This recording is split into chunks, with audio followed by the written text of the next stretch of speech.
ఓసారి చిత్రం జరిగింది కైలాసంలో. తెనాలి రామకృష్ణుడు పాండురంగ మహత్యంలో చెబుతాడు, అమ్మవారి శివుడిని ఆక్షేపించింది ఏమనో తెలుసా, నీకు కట్టుకుందుకు బట్టలు కూడా లేవు, సరిగ్గా దిగంబరుడుగా ఉంటావు, నేను కాబట్టి చేసుకున్నాను, నేను ఎవరు చేసుకుంటారు, పులితోలు కడతావు, ఏనుగుతోలు కడతావు, ఇంకేం లేవు, రెండే బట్టలు. మరి అంతే కదా, ఎప్పుడు పులితోలు లేదా ఏనుగుతోలు, ఏనుగు చర్మం పులి చర్మం, ఇస్త్రీకేసి చాకరవాడు ఇవ్వకపోతే నువ్వు కట్టుకునేందుకు ఏం లేదు ఇక్కడ అందుట.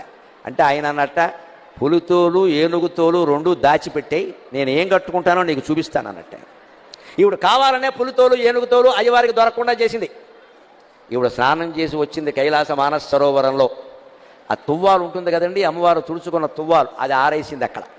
ఆయన వెంటనే దాన్ని ధరించాట వస్త్రంగా. అమ్మవారు స్నానం చేసి తుడుచుకున్న తువ్వాలని శివుడు ధరించాడు. అదేమిటి అంటే, ఇది అచ్చం పులితోలు ఏనుగుతోలు రెండు కలిపినట్టుగా ఉంది అన్నట్టు. ఎందుకని, అమ్మవారు ఒంటి నిండా పసుపు రాసుకుంది కాబట్టి ఆ తువ్వాలకి పసుపు చారలంటాయి.